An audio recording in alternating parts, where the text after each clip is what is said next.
Hello students, welcome to study I Q optional channel. Hope you are doing well. ये optional channel आप लोग के लिए अलग से बनाया गया है, जहाँ पर आपकी आज सारी ऑप्शनल की जो क्वेरीज है, प्रिपरेशन है, एक कॉमन पॉइंट पे आकर के कन्वर्ज होती है। ठीक है ना। किसी भी ऑप्शन को आप पढ़ते हो, उसके वीडियोस आपको यहीं पे मिलते हैं एक्सक्लूसिव। कोई जीएस और बाकी इधर उधर का कंटेंट नहीं, सारे ऑप्शनल के एक्सक्लूसिव कंटेंट हैं। तो जो चूज़ कर चुके हैं ऑप्शन, उनके लिए तो ये चैनल है ही। और जो अभी सिलेक्शन की स्टेज में है कि कौन सा चुने, आप भी कई सारे वीडियोस को देख के, स्ट्रैटेजी वीडियोस है, बेसिक वीडियो है, सिलेबस डिस्कशन है, आंसर राइटिंग, नोट मेकिंग, उनको देख करके, previous year question paper analysis, इनको देख करके आप अपने ऑप्शन को चुन सकते हो। तो ये आपके लिए वन स्टॉप सॉल्यूशन है। इसको सब्सक्राइब करके ज़रूर आप रखिएगा, ठीक है ना, फ्यूचर रेफरेंस के लिए। नाउ हमारे आज के लेक्चर में हम बात करने वाले हैं कि एंथ्रोपोलॉजी ऑप्शनल जिन्होंने चूज़ कर लिया है या जो चूज़ करने की सोच रहे हैं, हम अगर बहुत ही अर्ली स्टेज पे हों, 85% बच्चों के तो क्वेश्चन पेपर पता होता है, आंसर राइटिंग भी शुरू कर देते हैं, पढ़ना भी शुरू कर देते हैं। लेकिन कई बच्चे ऐसे होते हैं जिनका एक बहुत ही बुनियादी क्वेश्चन होता है कि क्वेश्चन पेपर होता कैसा है एक्चुअल में, वही नहीं हमने देखा है ना। और ये इतना बेसिक क्वेश्चन है, कई बार आप पूछने में भी झिझक करते हो, शर्माते हो कि ये क्वेश्चन कैसे पूछे, क्या सोचेगा सामने वाला हमारे बारे में, कि हम प्रिपरेशन करने आए, हमको पेपर का नेचर ही नहीं पता। तो ऐसे बच्चों के लिए, अगर आप 12th में अभी हो, 12th को पास आउट किया, ग्रेजुएशन में गए हो, ये डाउट अगर आपका है, तो इस डाउट को हम आज इस लेक्चर के अंदर में we will try to explore, we will understand the anthropology question paper through the previous year question paper के माध्यम से हम नेचर ऑफ पेपर को समझेंगे। क्यों ज़रूरी है? बिकॉज जीएस का पेपर आपका 250 मार्क्स के हैं, GS1, GS2, GS3, GS4। उसी तरीके से ऑप्शनल भी दो पेपर में बटा हुआ है, पेपर 1, पेपर 2, दोनों 250 मार्क्स का है। बट जो nature and type of question है, ऑलराइट, नंबर ऑफ क्वेश्चंस जो है और जो पैटर्न ऑफ क्वेश्चन है, दैट डिफर्स लार्जली, वो यहाँ पर डिफर करता है। तो अगर आपका भी ये बेसिक डाउट है, बुनियादी डाउट है, तो उसको हम एक्सप्लोर करेंगे। एक पीवाईक्यू को मैं यहाँ पर खोल लेता हूँ आपके सामने। ये रहा एक प्रीवियस ईयर क्वेश्चन पेपर, 2021 का ये क्वेश्चन पेपर है। 2021 का ये क्वेश्चन पेपर आपको देखने को मिल रहा है, एंथ्रोपोलॉजी का पेपर। अब किसी भी ऑप्शनल को आप देखोगे, XYZ, यहाँ पर हम एंथ्रो की बात कर रहे हैं, लेकिन कोई भी ऑप्शनल अगर आप देखोगे तो दोनों के अंदर में एक पेपर 1 होता है और एक पेपर 2 होता है। पेपर 1 जो है आपका, ये फर्स्ट शिफ्ट में होता है, और जो आपका पेपर 2 है, ये आपका सेकेंड शिफ्ट के अंदर में होता है। यानी कि सेम डे के अंदर में ये पेपर आप दे रहे हो। ऐसा नहीं कि एक पेपर अभी दिए, दूसरा पेपर कभी दिए, एक ही दिन में आप यहाँ पर दोनों पेपर को अलग अलग शिफ्ट में दे रहे होगे। अब दोनों पेपर के अंदर में आपके दो सेक्शंस हैं, ठीक है ना, सेक्शन ए और सेक्शन बी। यहां पर भी ऐसे ही सेक्शन ए और सेक्शन बी, और इनका जो वेटेज है, वेटेज को भी आप देखोगे तो वेटेज भी बराबर है। 250 नंबर के होते हैं ये दोनों पेपर, 250 मार्क्स होते हैं टोटल। पेपर 1 250 का और पेपर 2 250 का, तो टोटल आपका बन जाता है यहाँ पर 500 मार्क्स। टाइम पीरियड जो आपके पास होता है, पेपर 1 के लिए भी 3 घंटे, पेपर 2 के लिए भी 3 घंटे, टोटल 6 घंटे, 500 नंबर का पेपर। इस तरीके से कुछ डिज़ाइन होता है। अब जब आप इसको एक्सप्लोर करोगे, तो यहाँ पर कुछ इंस्ट्रक्शंस दिए हुए हैं। तो candidate has to attempt 5 questions in all, total 5 question करना है। यहाँ पर बच्चों को थोड़ी कन्फ्यूजन होती है, जो 11वीं 12वीं में है, पहली बार यूपीएससी को देख रहा है कि 5 क्वेश्चन करना है, तो होते कितने क्वेश्चन है। देखिए, हमने कहा कि आपका यहाँ पर दोनों पेपर में, फॉर एग्जांपल हम पेपर 1 को अभी देख रहे हैं, तो यहाँ पर सेक्शन ए है और यहाँ पर सेक्शन बी है, ठीक है। सेक्शन ए को जब आप देखोगे, सेक्शन ए के अंदर में जो पहला क्वेश्चन है और सेक्शन बी के अंदर में जो पहला क्वेश्चन है, ऑलराइट, पहले हम पहले सेक्शन को देखते हैं। ये आपका शॉर्ट नोट वाला क्वेश्चन होता है। ये शॉर्ट नोट आपके 10 मार्क्स के होते हैं, और ये टोटल आपके 5 क्वेश्चंस यहाँ पर होते हैं, यानी कि टोटल 50 मार्क्स का। देन आपके 3 सेट आ जाते हैं, 3 क्वेश्चंस एक सेट के फॉर्म में आते हैं। जैसे ये फर्स्ट क्वेश्चन हो गया, फिर क्वेश्चन 2, फिर क्वेश्चन 3, फिर क्वेश्चन 4, और इनके सेट हैं। सेट का मतलब क्या, कि जैसे ये क्वेश्चन 2 है, तो 2 अपने आप में 2A, 2B और 2C में डिवाइडेड है, 3A, 3B, 3C में डिवाइडेड है, 4A, 4B, 4C में डिवाइडेड है, इस तरीके से। तो कहने को तो ये 3 क्वेश्चन है, पर इसके अंदर में अगर आप एक एक क्वेश्चन को देखोगे तो टोटल 9 क्वेश्चन यहाँ पर आपके हो जाते हैं, ठीक है ना। 9 क्वेश्चन ये और 5 शॉर्ट नोट यहाँ पर आपके थे, कितना हो गया 14 यहाँ पर ही आपके क्वेश्चन हो गए। देन आपका सेक्शन बी शुरुआत होता है और वहाँ पर भी सेम पैटर्न है, सेम पैटर्न है, सेक्शन बी के अंदर में भी सेम पैटर्न है। यहाँ पर हम देख लेते हैं सेक्शन बी का जो पहला क्वेश्चन है, यानी कि क्वेश्चन पेपर में 5वां क्वेश्चन 1 2 3 4, ये 5वां जो क्वेश्चन होगा आपका, ये अगेन शॉर्ट नोट है यहाँ पर, अगेन शॉर्ट नोट है यहाँ पर, और आपके 10x5 यानी कि 10 मार्क्स के 5 क्वेश्चन यहाँ पर भी आपके पूछे हुए हैं। देन क्वेश्चन नंबर 6, 7 और 8 which is again divided into 6A, 6B, 6C and 7A, 7B, 7C और फिर 8A, 8B, 8C, इस तरीके से डिवाइडेड है। इसको हम एक बार विजुअली देखते हैं क्वेश्चन पेपर पे कैसा दिख रहा है। नीचे लाते हैं इसको, ये देखिए पहला सेक्शन आपका शुरू हुआ और उसमें आपके क्वेश्चन 1 के अंदर में 5 शॉर्ट नोट होते हैं, 5 शॉर्ट नोट हैं, 1 2 3 4 5, 10x5 का यहाँ पर इक्वेशन बना हुआ है। शॉर्ट नोट के बारे में एक चीज़ आपको बताऊं, इकलौते यही क्वेश्चन है जहाँ पर आपको वर्ड लिमिट दी गई है, इकलौते यही क्वेश्चन है जहाँ पर आपको वर्ड लिमिट 150 वर्ड्स की मेंशन की गई है। बाकी क्वेश्चन में आपको वर्ड लिमिट मेंशन नहीं है, पर आप बेसिकली 15 मार्क्स में लगभग 200 से 225 वर्ड्स को रख सकते हो, और 20 मार्क्स में आप इसके डबल रखोगे, 10 नंबर में 150 है तो लगभग इसके डबल रखोगे, यानी कि 300 के आसपास आप अपने आंसर को लिमिट करोगे। पर वहाँ पर आपको वर्ड लिमिट बताई नहीं है कितने वर्ड में लिखिए, यहाँ पर आपको वर्ड लिमिट बताइए। एक और अच्छी चीज़ है कि यहाँ पर आपके पास अच्छी या फिर बुरी वो आप डिसाइड करो, वो आपके पास विकल्प नहीं है, सारे के सारे क्वेश्चन मैंडेटरी हैं, कोई भी आपको छोड़ना नहीं है, all the questions are mandatory. Short note में 10 मार्क वाले में कोई भी क्वेश्चन आपको ऑप्शन नहीं देता है चूज करने का कि ये करो वो करो, ठीक है ना।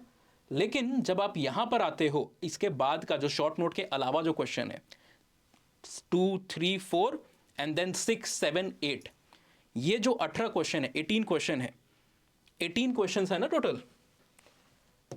टोटल क्वेश्चन 2 + 3 + 4 + 6 + 7 + 8, इनको मिलाओगे तो आपके 18 क्वेश्चंस हैं। 18 क्वेश्चन जो कि अरेंज्ड हैं कितने, 6 सेट के अंदर में। तो आपको 18 में से 3 क्वेश्चन नहीं करने हैं, आपको इन 6 सेट में से कोई 3 सेट को चूज करना है। यानी कि एक्चुअल में आप क्वेश्चन कितने कर रहे होगे, टोटल 9 क्वेश्चन आप कर रहे होगे। और ऐसा भी नहीं है कि आप सेट में से कोई एक सेट को लिया, जैसे ये सेट है 2A 2B 2C, यहाँ पर पहला क्वेश्चन 20 मार्क्स का और बाकी दोनों 15-15 मार्क्स के हैं। तो ऐसा नहीं है कि 2 में से एक ले लिया, बाकी 3 में से 2 ले लिए, है ना।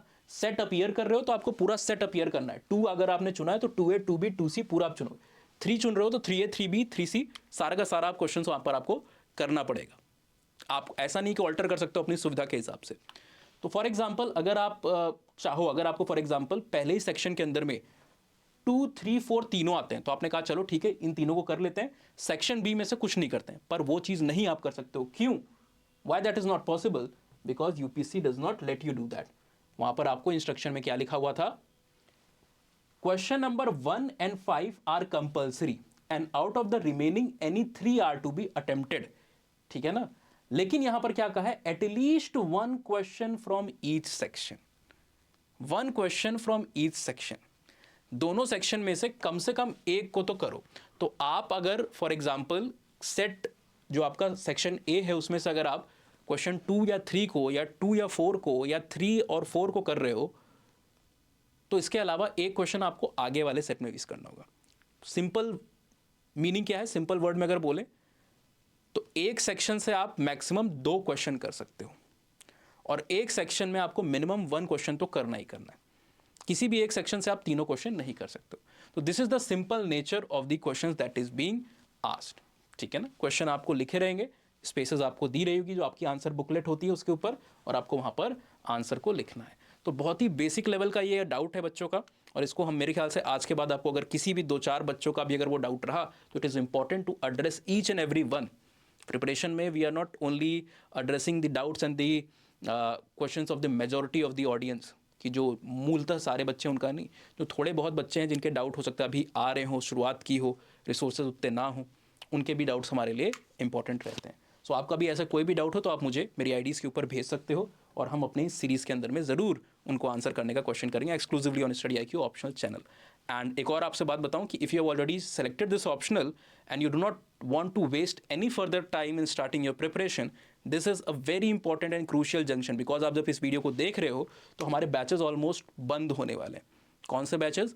हमारे लाइव बैचेज, जो हमारी लाइव क्लासेस चलती हैं, जहाँ पर हम क्वेश्चन की डिमांड को समझते हैं, नोट मेकिंग, आंसर राइटिंग को समझते हैं और पूरे सिलेबस को ख़त्म करते हैं in a very short period of time, giving importance to each and every topic and each and every unit, कुछ भी नहीं छोड़ा जाता है। तो ये ज़रूरी क्यों है?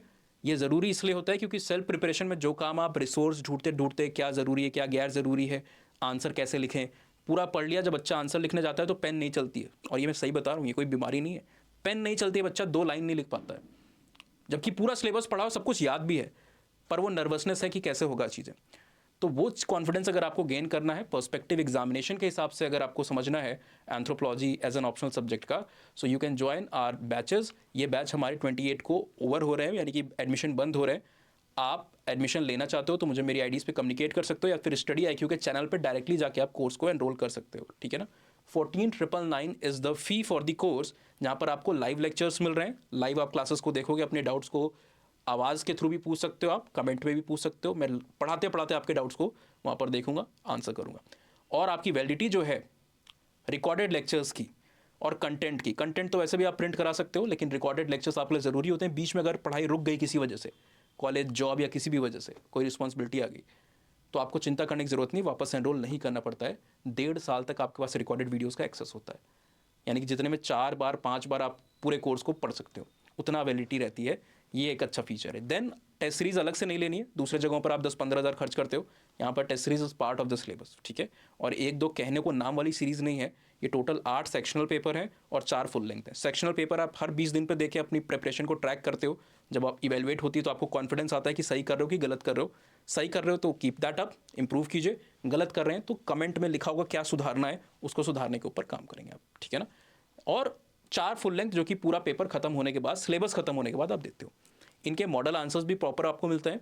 मॉडल आंसर्स के साथ साथ you will also get a discussion video from my side. मैं इसको खुद डिस्कस करूंगा, पूरा रिकॉर्डेड में या फिर लाइव में, पूरा पेपर डिस्कस करूंगा, एक एक क्वेश्चन, एक एक आंसर। साथ ही में आप यहाँ पर जब एनरोलमेंट को ले रहे हो तो आपको मटेरियल भी फुल नॉच मिलता है। सिर्फ आपको कोई लाल हरी पीली कोई सॉफ्ट कॉपी नहीं दी जाती, किसी PDF को नहीं दिया जाता है। क्रक्स है आपका जो रेफरेंस मटेरियल होता है, फिर आपका हैंड रिटन नोट्स है, हैंड रिटन नोट्स के बाद आपको क्लास PPTs भी मिल रही हैं, और ओवर द टॉप मेरी तरफ से एनरिचमेंट मटेरियल या वैल्यू एडिशन मटेरियल, ताकि आप दूसरे बच्चों से थोड़ा सा आगे रह सको, क्योंकि डायनेमिसिटी को भी आपको एक्सप्लोर करना है। Although anthropology is mostly static, but आप अपने तरफ से क्या डायनेमिसिटी को मेंटेन कर सकते हो, that is need of the hour. Now कोई भी आपको कन्फ्यूजन हो ऑप्शनल को लेकर के, ऑप्शनल के सिलेक्शन को लेकर के या एनरोलमेंट को लेकर के, यानी कि ऑप्शनल का A to Z कोई भी डाउट हो, वो आप मेरी ID प्रेफरेबली इंस्टा पे आप भेज सकते हो, उत्कर्ष सिंह _हेयर। नहीं चलाते हो आप इंस्टाग्राम, घर की ID से, फैमिली की ID से, टेम्पररी फेक ID से, सिबलिंग्स की ID से, दोस्त की ID से, क्योंकि यहाँ पर आपको वॉइस नोट भेज सकता हूँ, आसानी रहती है, मुझे भी बहुत सारे डाउट्स आंसर हो जाते हैं। फिर भी कोई चारा नहीं है तो ईमेल ID पे भेजेगा, utkarsh@utkarshsingh@gmail.com। Fine. And also let me tell you कि प्रीवियस ईयर क्वेश्चन को अगर आपको देखना है, नोट्स को आपको एक्सेस करना है फ्री ऑफ कॉस्ट, तो एंथ्रोपोलॉजी डिकोडेड बाय उत्कर्ष सिंह पे आप एक्सेस कर सकते हो। नए स्टूडेंट जितने भी हैं स्टडी IQ में पहले कभी भी एनरोल नहीं थे किसी कोर्स में भी, तो US लाइव का कोड इस्तेमाल करेंगे, इससे आपको डिस्काउंट मिलता है और मेरी गाइडेंस मिलती है, ठीक है। ये कोड हर एक कोर्स पे एप्लीकेबल है, सिर्फ ऑप्शनल पे, सिर्फ एंथ्रो पे नहीं, हर एक ऑप्शनल पे, P2I के बैचेस पे, SIP के कोर्सेज में, NCERT के कोर्सेज में, हर जगह पर ये एप्लीकेबल है। मैक्सिमम डिस्काउंट आपको इसके थ्रू मिल रहा होता है। ऑल्सो जो बच्चे पुराने स्टूडेंट हैं, यानी कि स्टडी IQ में पहले से किसी न किसी कोर्स में एनरोल थे, they can also get extra discount, जिसके लिए आपको मुझे अपना रजिस्टर्ड मोबाइल नंबर और अपना पूरा नाम, इन दोनों में से किसी ID पे आप भेज सकते हो, ठीक है ना। एडमिशन कैसे लेना है एक बार आपको थोड़ी सी मैं ग्लिम्पसेस दिखा देता हूँ। सीधे सीधे ब्राउज़र को खोलिएगा, इस तरीके से आप ब्राउज़र को खोलिए, और ब्राउज़र को खोलने के बाद आपने टाइप किया स्टडी IQ। जैसे ही आप इसको टाइप करते हो, यहाँ पर ऑप्शन लाइव को आपने सेलेक्ट किया, साइड में था, और ये लाइन से आपके इतने सारे ऑप्शन मौजूद हैं, ठीक है ना। आप अपना फेवरेट एंथ्रोपोलॉजी ऑप्शन यहाँ पर खोलिए। प्राइस लगभग 19,000 अभी दिखा रहा है, लेकिन इसका एक सॉल्यूशन है। न्यू स्टूडेंट US लाइव का कोड डायरेक्टली लगा देंगे और अप्लाई करते ही प्राइस कम हो जाएगा, 18 महीने की वैलिडिटी के साथ 15,000 प्राइस इसका हो जाएगा। जो ओल्ड स्टूडेंट है वो, जैसा मैंने बताया, मेरी IDs पे मुझे मैसेज करके एक्स्ट्रा डिस्काउंट कोड को अवेल कर सकते हैं। So hopefully see all in the upcoming batches. Otherwise in the next video on this particular channel. Keep smiling, keep preparing.